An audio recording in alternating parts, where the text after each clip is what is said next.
अस्सलामुअलैकुम दोस्तों, कैसे हैं आप लोग। अच्छा, हम पढ़ रहे थे रेस्ट एंड मोशन, जो मोशन वाला चैप्टर है काइनेमेटिक्स, उसके बारे में फर्स्ट ईयर का जो चैप्टर है वो पढ़ रहे थे। तो बहुत सारे टॉपिक्स तो हो गए थे। जो आज का हमारा टॉपिक है, जो आज की वीडियो है, इसमें हम पढ़ेंगे मोमेंटम क्या होता है, मोमेंटम को समझने की कोशिश करेंगे। उसके बाद momentum and Newton second law of motion के दरमियान रिलेशन क्या है, एंड इम्पल्स क्या होता है। फिजिक्स में इम्पल्स किस चीज़ को कहा जाता है। तो ये आज के टॉपिक में हम सारे कवर करने की कोशिश करेंगे। अब पहले जानते हैं कि मोमेंटम क्या होता है। अब मोमेंटम क्या होता है, is a fundamental concept in physics that quantify the motion of possessed by an object. कि अगर कोई भी बॉडी, जैसे मैं एक और चीज से समझाने की कोशिश करता हूं कि कोई बॉडी अगर मूव करती है ना, कोई बॉडी अगर मूव कर रही है तो उसको रोकना मुश्किल है, उसको स्टॉप करवाना, उसको रोकना मुश्किल है। अब फॉर एग्जांपल कि हमारे पास दो बॉडीज आ रही हैं, ठीक है, दो ऑब्जेक्ट आ रहे हैं, ठीक है। अब एक है साइकिल और एक है ट्रक। अब दोनों सेम स्पीड से आ रहे हैं। फॉर एग्जांपल हम गैस करते हैं कि उन दोनों की जो स्पीड है वो है 10 मीटर पर सेकंड, दोनों की स्पीड है। तो तुम्हें क्या लगता है कि दोनों में से कौन सी चीज़ को रोकना ज़्यादा मुश्किल है। अब ऑब्वियसली मैसिव बॉडी को, ट्रक को ज़्यादा मुश्किल है रोकना और साइकिल को आसान है रोकना। तो इस प्रॉपर्टी को, इस क्वांटिटी को या इस क्वालिटी को हम कहते हैं मोमेंटम।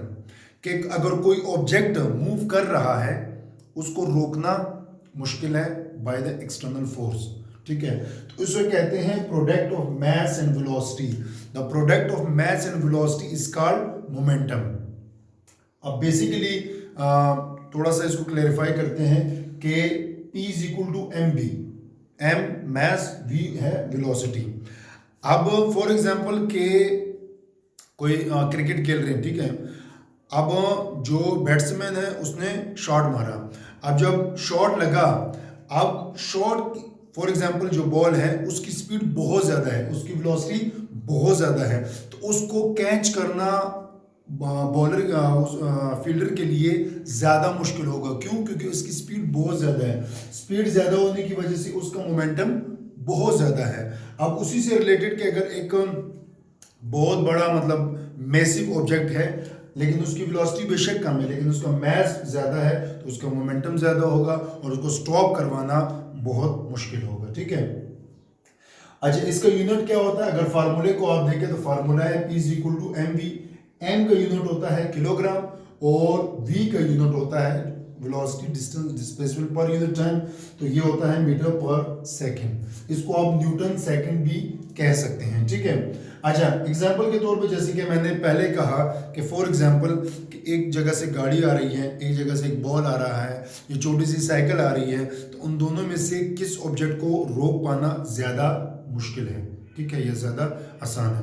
अच्छा, हम बात करते हैं कि अगर फॉर एग्जांपल वैसे तो समझ आ गया कि हाँ ट्रक आ रहा है तो ट्रक को इस तरह रोकना ज़्यादा मुश्किल है बनिस्बत साइकिल के। फॉर एग्जांपल कि किसी ने फायरिंग कर दी, ठीक है, अब शूटिंग हुई, फायरिंग हुई, अब गोली की स्पीड बहुत ही ज़्यादा है। अब क्योंकि गोली की स्पीड बहुत ज़्यादा है तो इसके साथ जब मल्टीप्लाई होगा तो मोमेंटम भी बहुत ज़्यादा हो जाएगा। कि अगर इन दोनों में से कोई एक चीज़ भी ज़्यादा होने की वजह से मोमेंटम ज़्यादा होगा और मोमेंटम जिसका ज़्यादा होगा उसको रोक पाना मुश्किल होगा। तो ये किसी भी ऑब्जेक्ट की जो मूव करता हो, ये उसकी क्वालिटी कह ले, उसको मोमेंटम कहते हैं, ठीक है। अब इसकी डायमेंशन भी देख सकते हैं, ठीक है। अब हम देखेंगे कि momentum and Newton second law of motion कि इन दोनों के दरमियान ताल्लुक क्या है। हम कंसिडर करते हैं कि हमारे पास एक बॉडी है, फॉर एग्जांपल एक साइकिल है जो कि एक बच्चा चला रहा है। अब उस साइकिल की जो फाइनल जो इनिशियल स्पीड है ना, इनिशियल वेलोसिटी जो है वो वी आई है और जो उसकी फाइनल वेलोसिटी है वो वी एफ है। तो according to acceleration A is equal to Vf minus V over t, change in velocity over time is called acceleration, ठीक है। अब न्यूटन सेकंड लॉ के मुताबिक कोई भी बॉडी अगर मूव कर रही है तो उसके मूव करने से एक्सेलरेशन पैदा होता है। उसको फॉर एग्जांपल कि अगर कोई बॉडी आ रही है और मैं उसको रोकने की कोशिश कर रहा हूँ या अगर कोई बॉडी रुकी हुई है मैं उसको मूव करवाने की कोशिश कर रहा हूँ तो मैं फोर्स लगाने से एक्सेलरेशन पैदा होगा। तो ये m जो है ये इधर मल्टीप्लाई और a के साथ दूसरी साइड पे आके डिवाइड हो गया, तो आप a is equal to V F minus V I over T और a is equal to F over m। तो इन दोनों को इक्वेशन नंबर 1 और इक्वेशन नंबर 2 को अगर हम कंपेयर करें क्योंकि दोनों एक्सेलरेशन के बराबर हैं, तो हमारे पास आ जाता है f over m is equal to V F minus V I over T. अब ये हमारे पास आ गया। अब हम क्या करते हैं कि इसको क्रॉस मल्टीप्लाई करते हैं, t को इधर ले आते हैं और m को उधर ले जाते हैं, तो F T is equal to M V F minus M V I. अब एम वी एफ जो है ये जो है और ये जो है, अगर आप इसको देखो तो final momentum minus initial momentum, क्योंकि मोमेंटम का फार्मूला ये है कि v is equal to M V, तो final momentum is equal to initial momentum. तो ये आ जाता है कि इन दोनों के दरमियान न्यूटन सेकेंड लॉ और मोमेंटम के दरमियान ताल्लुक क्या है। हमारे पास आ गया कि force multiply by time is equal to change in momentum, कि अगर आप किसी बॉडी पे आप फोर्स लगाते हैं विद इन टाइम तो उसके मोमेंटम में चेंज आएगा। इसका मतलब ये है, ठीक है, कि अगर आप किसी भी बॉडी में किसी भी ऑब्जेक्ट पे जो मूव कर रहा हो या रुका हुआ हो, आप उस पर फोर्स अप्लाई करते हैं तो उसके मोमेंटम में चेंज आएगा। अब इस F cross T is equal to change in momentum को बोलते क्या है, इसको कहते हैं इम्पल्स, ठीक है। अब the change of momentum of an object is acted upon by a force और in interval of time. For example कि ये आप कंसिडर करें कि ये मेरे पास एक गाड़ी है, ठीक है। अब इस गाड़ी को मैं यहाँ से फोर्स अप्लाई कर रहा हूँ, ठीक है, जिस टाइम में कर रहा हूँ इसकी वजह से इस जो गाड़ी है इसका मोमेंटम चेंज होगा, तो इसे कहेंगे इम्पल्स।